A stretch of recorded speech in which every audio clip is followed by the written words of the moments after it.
Good morning, everyone. Thanks for joining us this morning. My name's Faye. I'm one of the UFI staff working behind the scenes on today's webinar. Before we start, I'd just like to run through a couple of housekeeping items. If you're experiencing any audio problems, please drop us a line in the questions box and we'll be able to respond with some help. There's also an audio instructions document held in the handout section of the control panel that's worth a look as well. We will also be running a Q&A session at the end of the webinar. Please feel free to add your questions again to the questions box and we'll run through these at the end of the session. I'll now hand over to Patrick for the presentation. Thanks, Patrick. Hello and good morning, everybody. So how to design and deliver blended learning. So I've been in this game for a long time. I've been designing learning problems that use a very wide range of technologies since the mid-1980s, really, ranging from health and safety training in car dealerships to engineering training in the military, to teaching school children musical composition, to training bankers to be more culturally sensitive. So I love it. It's this endless fascination of tangling with new learning problems and using new technology, harnessing ever-changing technology to help people learn better. So this is what we're going to cover. Now, just forgive me, I've just had a minor little technical glitch here. I'm just going to move something which is going to make the screen glitch. Just forgive me, and then we're back. There we go. Sorry about that. Okay, so we're going to cover how to approach blended learning design, the principles, what makes a good blend, and what difference it makes. Now, what can we achieve in an hour? I can't go into much detail, obviously, but my aim is to point you in the right direction. So this is going to be very much about principles to guide you and examples of effectiveness, examples from UFI, but also examples from other work that I've done and the other work that I've come across. In terms of principles, I'll be talking about both the how, that's the process of design and development, and the what, what the specific characteristics, as it were, that I, in my experience, think that represent effective blended learning. So it's very clear we live in painfully challenging times, and people are approaching blended learning for many reasons, many of them new.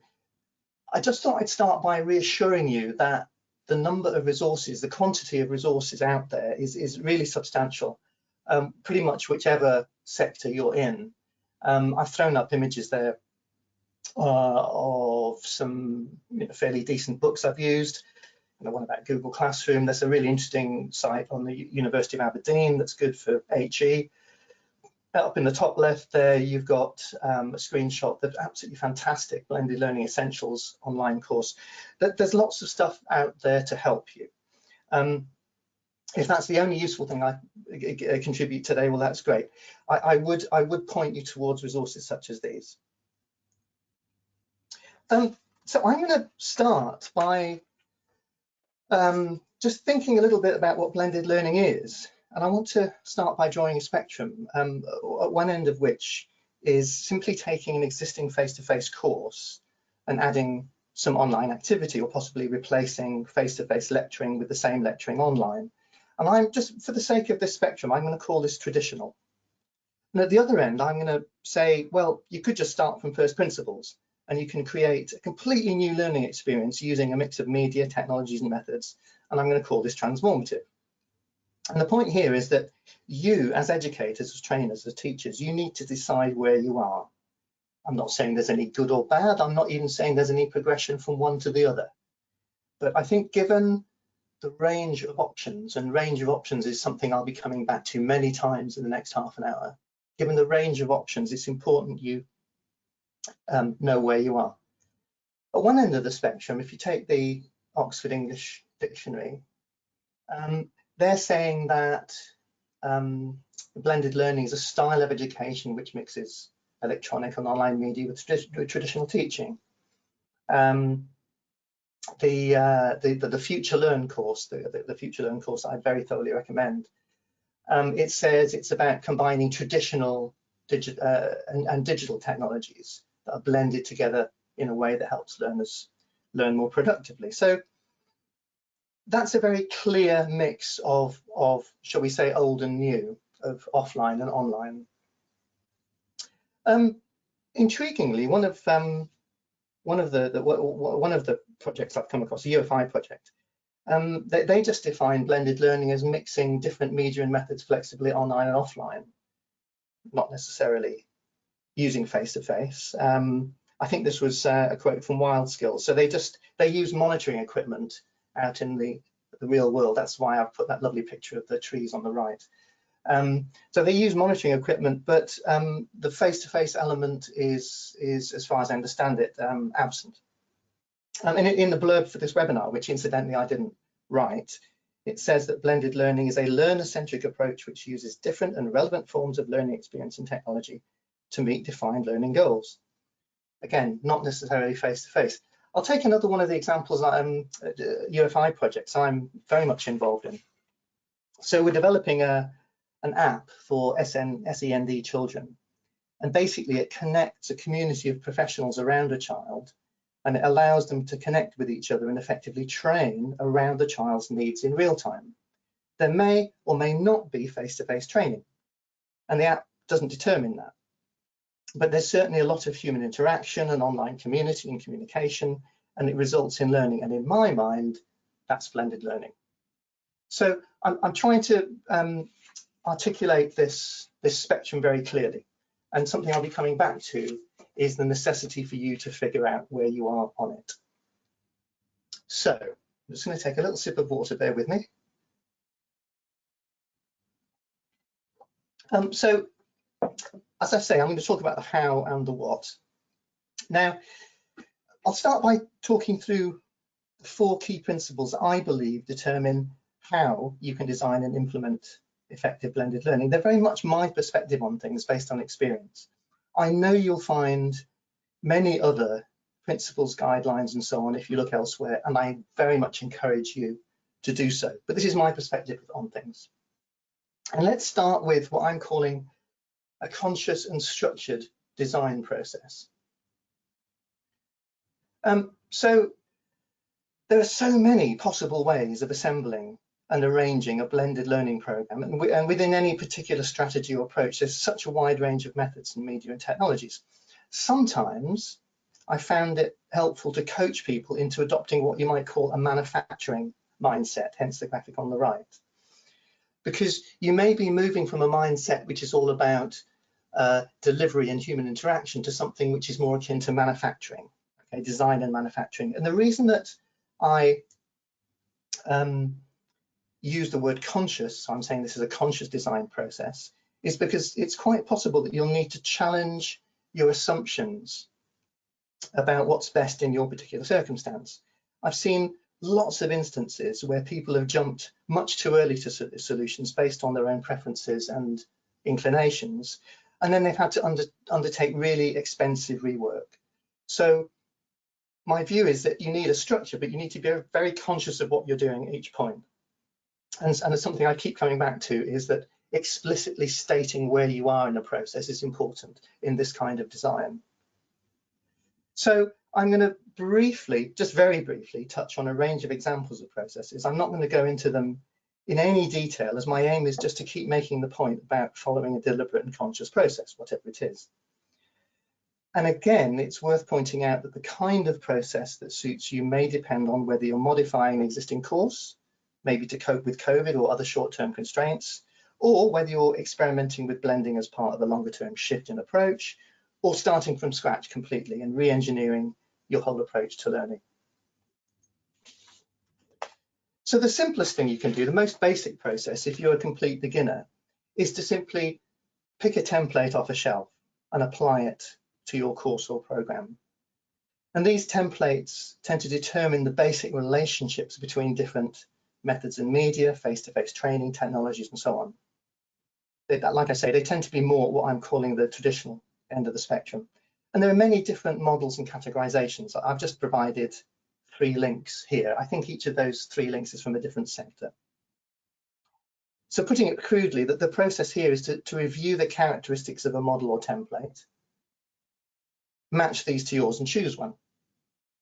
And as long as you're clear as to what you're doing and that you believe that the match between the template and your requirements is a close one, you're pretty much there in terms of your process. However, I would add that these models can be helpful to check against or inform your decision making in the context of other processes that I'm going to touch on next. So kind of going up a notch, one step beyond this approach is a kind of common sense way of thinking about blended learning as a top-down process. You start with a high-level strategy. You look at your overall approach, you define a pedagogy, you define some kind of structure or sequence of events. And then once you've done that, you start thinking about specific methods, media, and so on. Call those tactics, strategy tactics. And then it's only at that point that you go into issues surrounding production and testing and so on. I'll be talking a little bit more about what I mean by strategy towards the end of the session. So a simple top-down approach. You could do something that looks more like a traditional software development style approach. This one is DADDY, which is all about defining intended learning outcomes, analysing learners' needs and expectations, designing course structure and assessment, developing resources and so on, implementing the content and then evaluating. So like I say, this is more like traditional software development, and it's a kind of worked through version of the top-down approach. Throughout, if you look carefully, throughout this PowerPoint, there will be links at the bottom of the slide, and that particular document there, it's a Word, is it on WordPress? Yes, it's on WordPress, has a really excellent and practical account of applying this process to a blended learning design. Gilly Salmon has often come up with interesting solutions to blended learning issues, and this is her process called Carpe Diem. It's very much more akin to current software development methodologies such as Agile and Scrum. And what it's all about is trying stuff out, getting evidence as to whether it's working, and then making adjustments. So this idea of blueprint, storyboard, prototype, reality check, review and adjust, plan next steps. It's a much more agile and flexible approach. But nevertheless, it's structured and conscious. Okay, I'll keep coming back to that.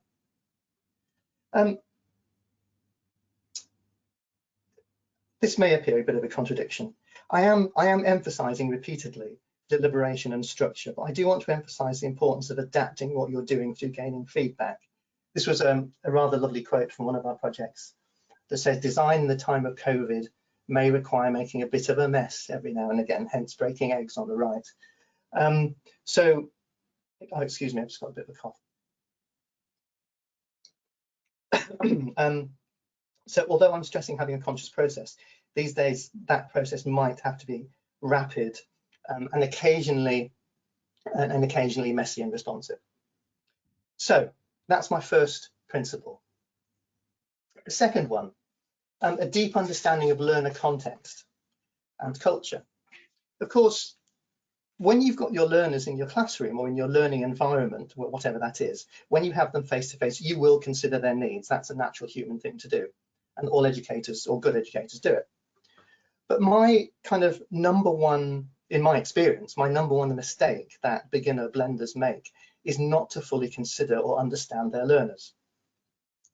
Because when you're designing blended learning, you're making decisions about which methods and media to use from a vast range in many different contexts. You may be relinquishing a degree of control as the learning may be taking place in an environment or many different environments you're not familiar with, or over which you have less control. So the guy in the top left is, he might be listening to a podcast while tiling a floor. You might have people learning on their way to work. I was involved recently in a project where a number of the participants were doing their learning while looking after their kids in playgrounds. Okay, people may be learning on the way to work on bus shelters, perhaps less in the time of COVID, but you know what I mean. So you need to be really clear where and how your learners are learning. You need to know where, when, with whom your learners are going to learn. What does it look like, feel like? What does it even smell like where they're learning? Okay, is it one learning environment or is it many? What are the constraints? Really, what are the constraints? And then that last point, the one at the bottom in the box, this is again something I've stumbled over quite a lot. How consistent or variable are your answers? Okay, so is your cohort unified? It's very easy in a classroom to unify a cohort. Is your cohort unified or diverse? Are their learning environments very different? Because you're going to have to accommodate that. But I actually want to push this further. I want to dig a bit deeper. What's really, really important to your learners? You know, when you're in a classroom, it's more likely, or a training area, whatever that is, it's more likely that your learners will adopt the culture and behaviors of your organization or institution. That's what buildings and physical institutions are really good at, okay? But that's not necessarily the case outside in the real world where they're learning. For example, in the early days of blended learning, we heard a lot about the importance of variety. I used to go to sessions like this one, but live, where there was an assumption that learners would get bored unless there was a rich mix of different methods and media. But that's not necessarily the case at all. A learner's really deep core requirement may be, for example, brevity. In other words, everything's dull and the same, but it's short.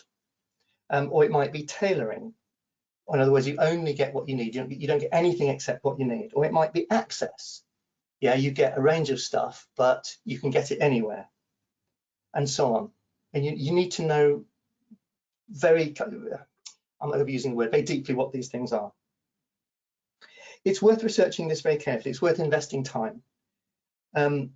My colleague Chris Baird talked really well about this in some detail in his webinar on design thinking, and there's a link at the bottom of the slide. I'm sorry the link is very faint, but if you get a copy of the slides, you'll be able to get access to that. It's a really good webinar. The third point, experience trumps content, and I'm hoping this is the only reference to the events in America today. It's perfectly understandable, particularly if you're converting an existing course or a program to blended learning, to focus on content, to ask questions like this one. How can we present this content in a blended way? But I'm fairly convinced that's the wrong question. I think you should be asking questions like these. Forgive me, I'm just going to have a drink of water. What do we want our learners to do differently? What experience or experiences will create these changes? Excuse me. So in this slide, I've taken statements from a couple of real projects about what we wanted learners to do differently, And then I've broken them down into a set of simple action terms. And then it's pretty easy to map these action terms against a huge range of possible methods and media that might be available to the program. So here's the first one. I'm just going to go back. So this is about wiring up a piece of equipment. So we needed them to follow a procedure, try it out, explore, fail, listen, and so on. And having articulated, having expressed those activities in a particular way, we felt that an audio explanation, online course, simulation, and collaborative writing were the appropriate activities. Here's the other one. This was some carers in some care homes, very relevant at the moment.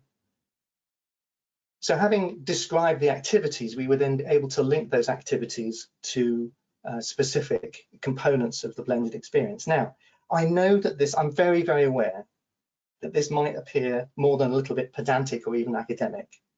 And of course, you're very unlikely to have to do this for a whole program. But the reason I go on about this thing is it's a way of ensuring that you're thinking about the experience. It's another way of challenging or checking your assumptions. And I'm particularly keen to use this approach to challenge preconceptions, and in particular, assumptions about what works online and what works offline. Those were heavily in quote marks, as you hope you could hear. We still often hear that online learning is really only good for delivering information, while the really important deep stuff, you know, the deep learning, the important stuff takes place in front of the teacher offline. So just looking at a very real project that I've been involved in recently, how about we invert that?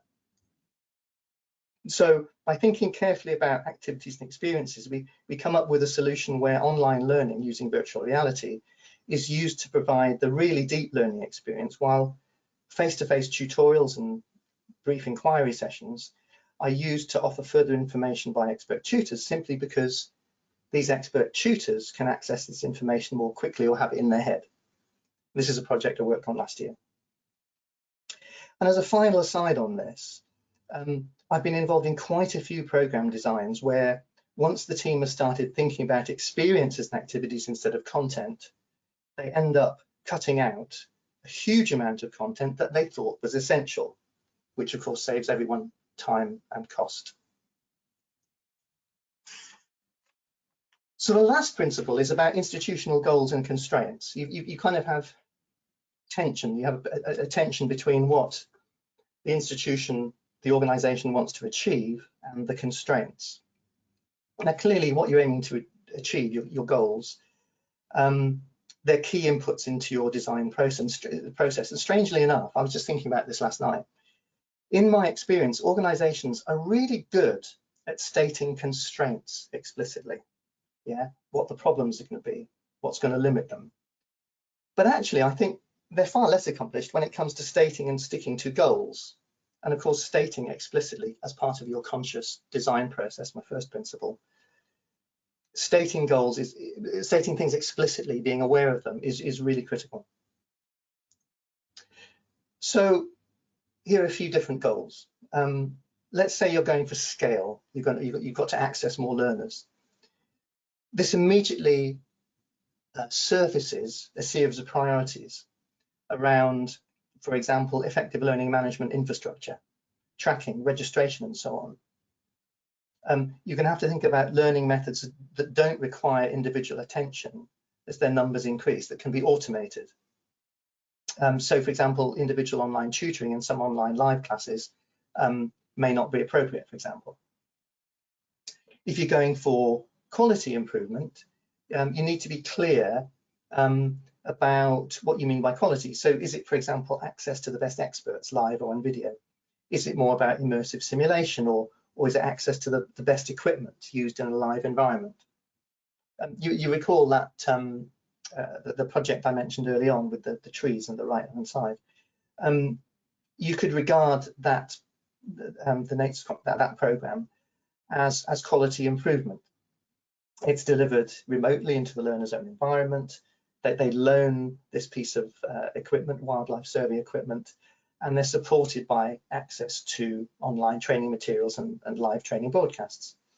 So they can take more time to gain competence in their specialist professional skills.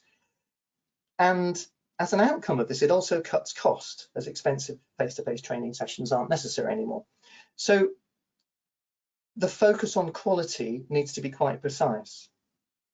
The problem, of course, is that in that instance, you had a kind of double bonus. But as with designing anything, whether it's blended learning or your kitchen, trade-offs may be required. And I'm sorry about that, but it's likely that the focus on goals will mean you will have to trade off one goal against another. So what kind of constraints does one typically come across? I categorize these in three areas. What are your teacher or trainer constraints? What's their expertise, not just in content, but in thinking about how it can be delivered in new ways? You may need learning design expertise for this, because it's fairly clear that many trainers that I know, they went into training because they like being with other people. They like the physical and social act of teaching and training. And you need to take this into account and accommodate their needs as well, because they are a critical part of the whole entity of the team. And you need to think how you can support them and encourage them to be comfortable with a new approach. Clearly, you need to look at your organization's technical competence in terms of system design, development, contractor management, support, maintenance, and so on. So what are your technology constraints? Again, I was thinking about this last night, and probably a blunder that I come across a lot is subcontracting out the technology issue without the expertise in-house for how you manage subcontractors. Okay, you may attempt to solve your technological constraints by removing the technology challenges from the organization, but you still need to know how to manage that kind of subcontractor. And a similar point, management, something that's often overlooked. Does your organization have managerial expertise in product or service development? If you're mixing live face-to-face events with technology, that presents new challenges. You might be reaching out to new learners or the same learners in new ways. And again, putting it crudely, it can be the difference between what you might call events management, which is training, and product design and manufacture. So those are my 4 principles in terms of the how. I'm just going to check the time to see how we're doing. Okay, I'm going to get a shift on because I've got, have I just made a blunder there? Excuse me.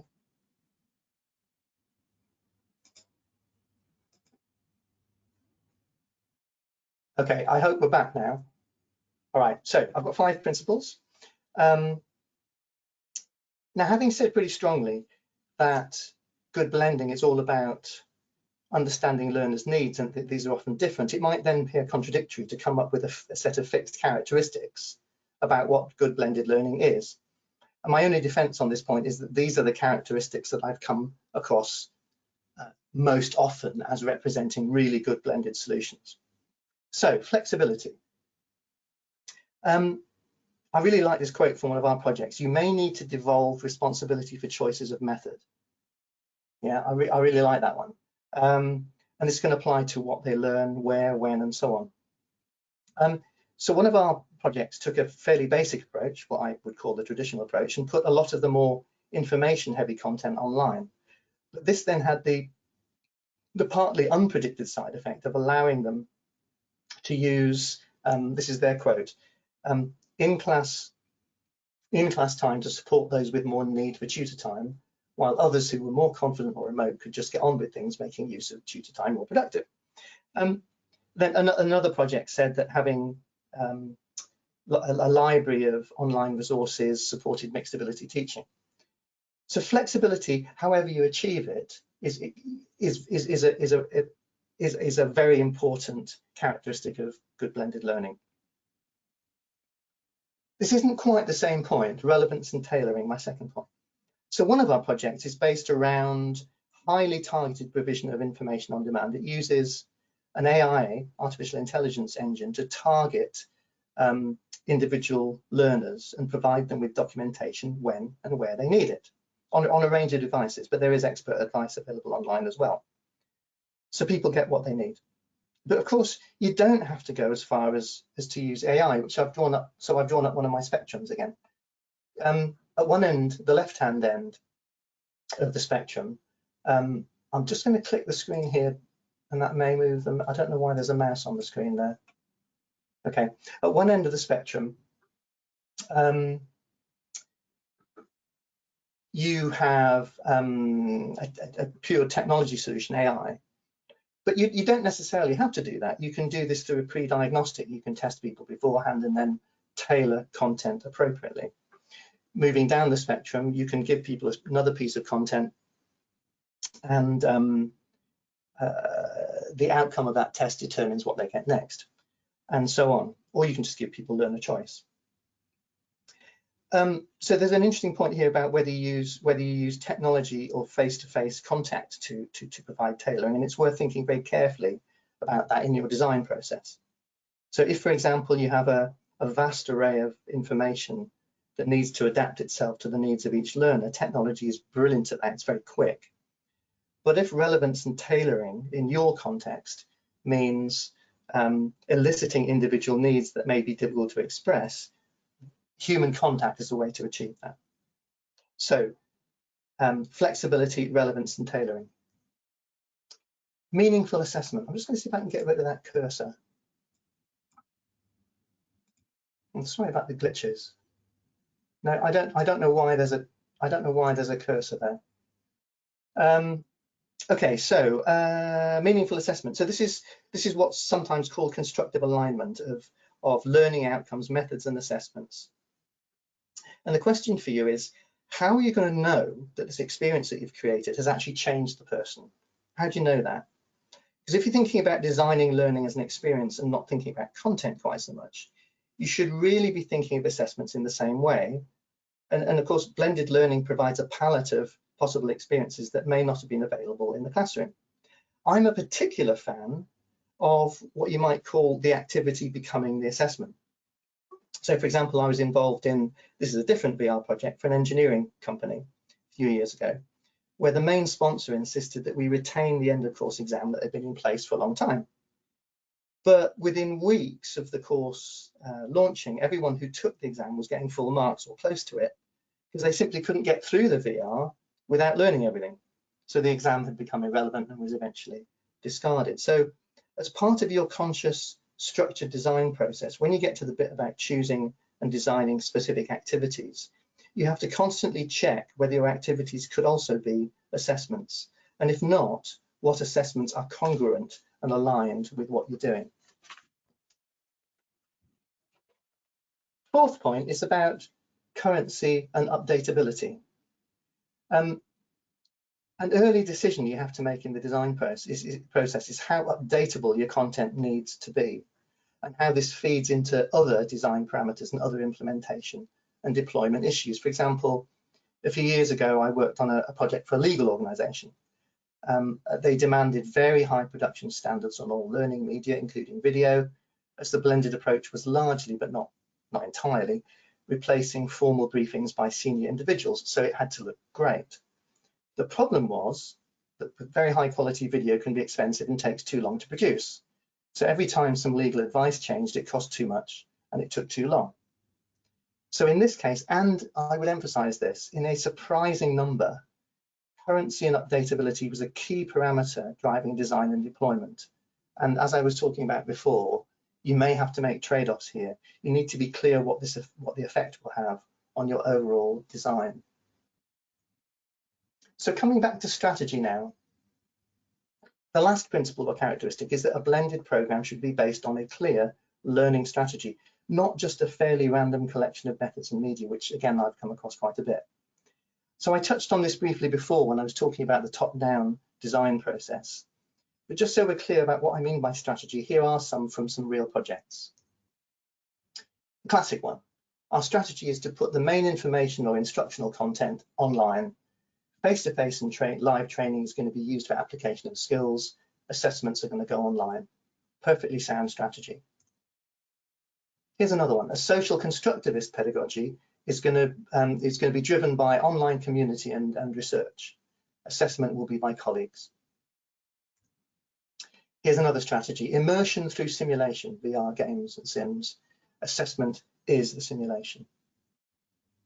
So binding together your blended design via strategy, I think, is a critical characteristic. So there we are. There's my 4 how principles and my 5 what principles or characteristics. I hope that's been useful, and I guess it's time for questions now.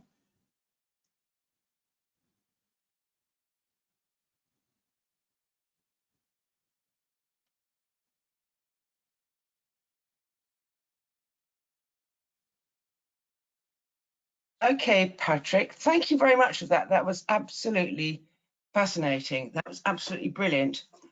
Sarah here, by the way, UFI. I've currently got one question in the question box, and that's from Stephen.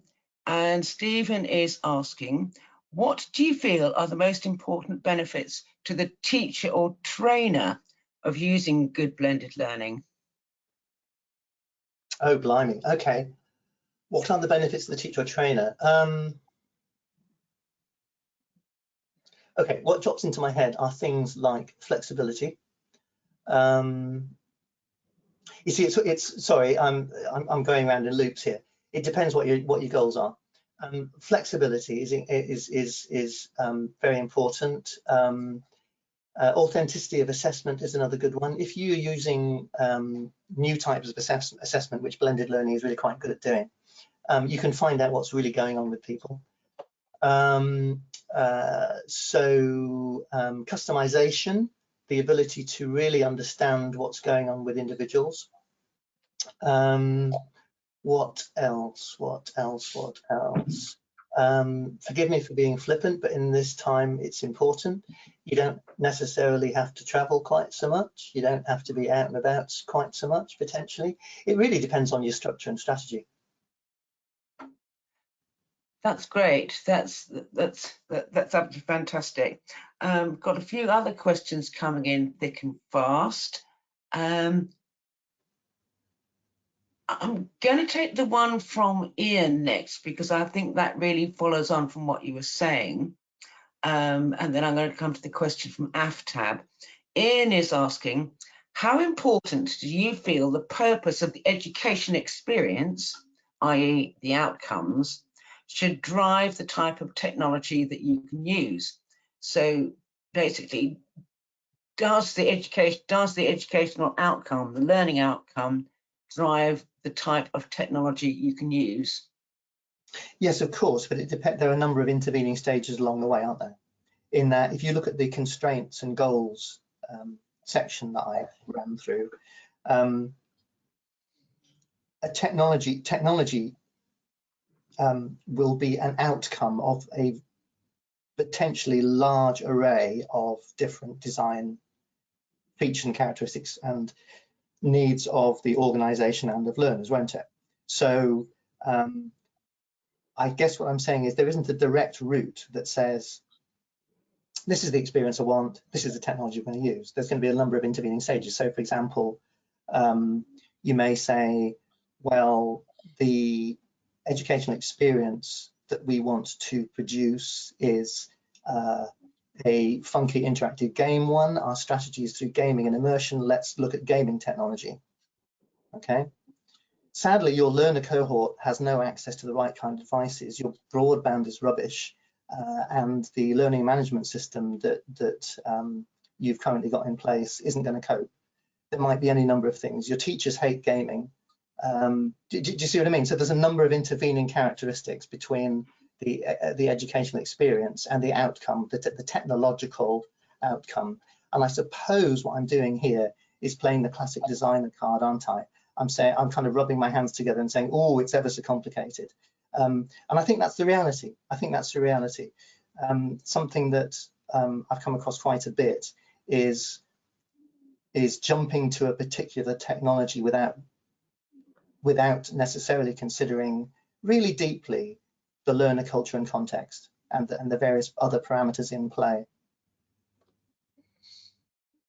Thanks, Patrick. Yes, that definitely rings a few bells when people have been very attached to a particular piece of technology without really doing the work to work out whether it's going to be suitable for the learners and, more importantly, for the learning outcomes. Just want to turn to a couple of questions specifically about different types of technology. And these are both from AFTAB. The first one concerns AI, and he'd like you to talk about in what context have you used AI to support blended learning? Okay. There was the example. Do you know what? Looking at my notes, I've mentioned it too often in the presentation, hasn't I? I might change that bit for next time round and produce some other examples. There was the one that I mentioned about halfway through, which was from an engineering firm, where I can't go into. Okay, so it was military. It was extremely high risk, and the assumption there was that we would have to have initial briefings from experts, which would then allow the learners to immerse themselves in the VR environment in which they were looking at risks, specific engineering risks, and then there was an exam. Now, we dumped the exam in the end because, like I say, they basically used. Am I answering the right question, Sarah? Check on me. Am I making sense so far? Have I misheard, Sarah? No, you're making perfect sense, and really. Okay, all right, I'll keep going then. Sorry, I was just yeah. Okay, so the blend there initially was briefing followed by VR followed by exam. The exam was dumped. the briefing remained, and it would be easy for a technology fan like me to say, you don't need a briefing.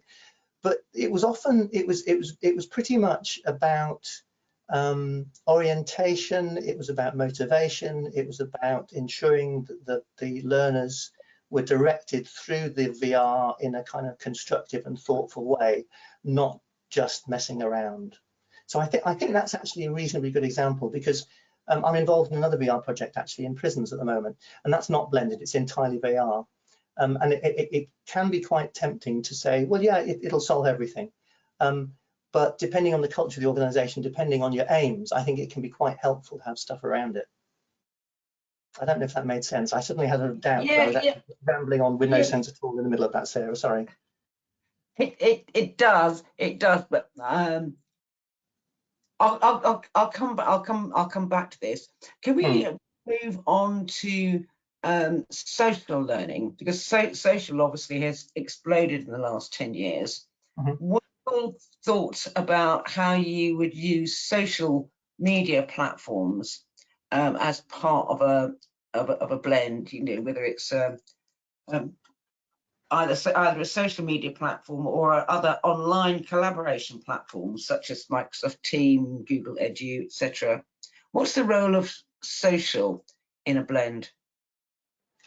Okay, I think there's two things here. There's the theory or learning element, and then there's the technology or platform to use.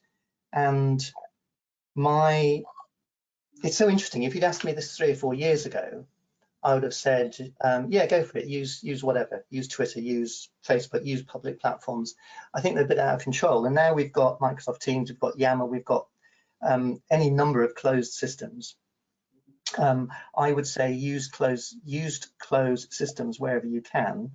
In terms of the, shall we say, the learning or learning theory function here, clearly, and the sort of the classic use is to provide what you might call subsidiary debate or reinforcement or conversation around issues. So you may have, I'm grasping for a relevant current example, because the only ones I've got are from 3 or 4 years ago, and I think the world has changed. But the kind of things, particularly you find in FE and HE, are that you would use social media platforms to encourage debate and reflection. But actually, what's just dropped into my head is, you remember at the early on in the presentation, I talked about this SEND app, which was for kids to provide a kind of anchor for the training that goes around them. It's really fascinating, because what that's doing is it's using social media, a form of social media, to express the view of the child. So they can take photos, they can take videos, they can take audio, and you use that as evidence of their experience. And I think that's really quite a powerful thing. In the early days of social media, of course, it was rubbish at rich media, you know, using social media to share video, audio, and so on was pretty ropey. And it's fantastic at it now. So the use of social media to express your experience, to articulate your experience and share it with others is a really nifty thing, and I'm seeing it more and more. That's interesting. That's really interesting, and I think this next question is related.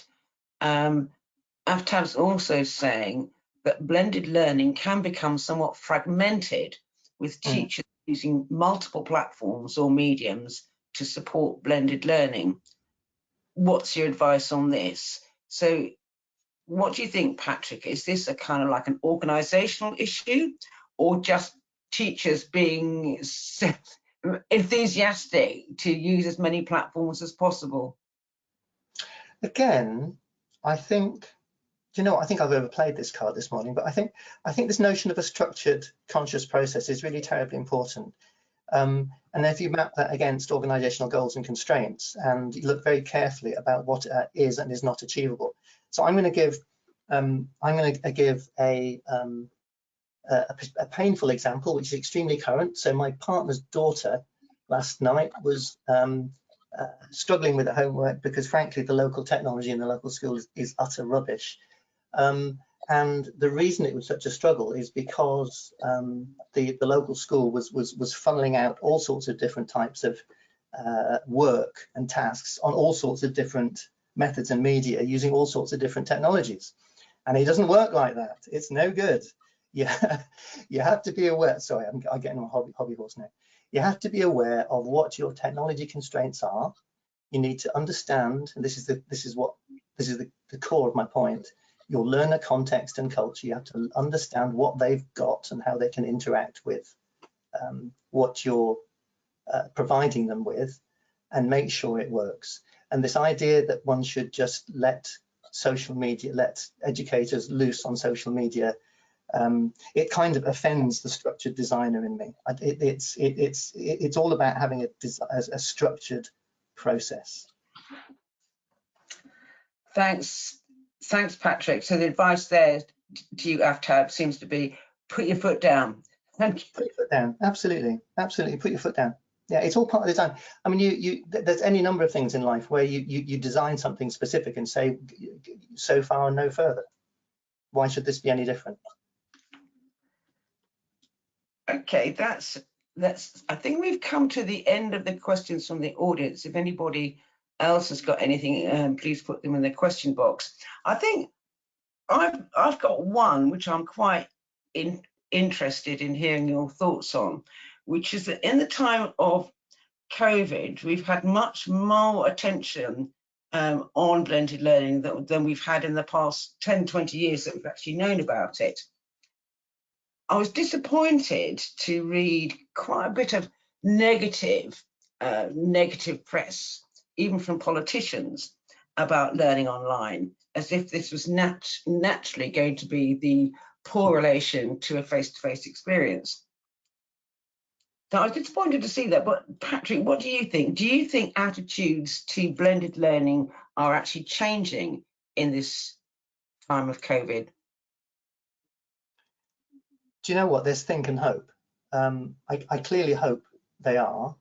And I think, as in so many things in this bizarre world that we're living in now, that the changes that are being forced upon us may have, as well as many tragic outcomes, some positive ones. I hope. Because I'm a bit of a design nerd, what I would say is I'm looking for evidence. I'm looking for evidence that people are more enthusiastic about blended learning. And I'm seeing a few glimmers. I'm seeing a lot of experimentation and organizations and institutions having a crack, having a go that wouldn't necessarily have done so before. And there's a kind of forced adventurousness going on.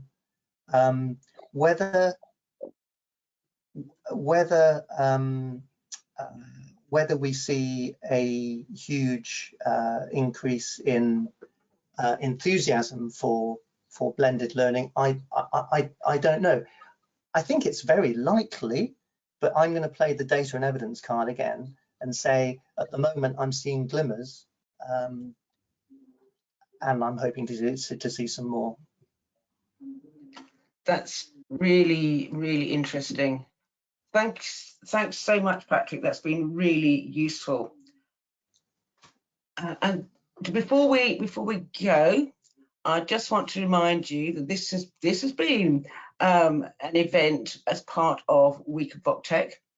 We've got more live webinars coming up. We've also got some recorded events, such as delivering VocTech at scale, which will be on at 1:30 today. That's a pre-recorded video. But please go to the Week of VocTech page on the UFI website, and you can sign up for all the different events during Week of VocTech. We also, some of you may know, are running our autumn series of the how-to webinars, and they are also on the UFI website under using VocTech. There's a page on webinars. So I'd just like to say thank you very much again to Patrick. Thank you to the team who are doing the tech support behind, and thank you to all for joining. It's been great. Okay, bye. Thank you very much. Thanks for coming.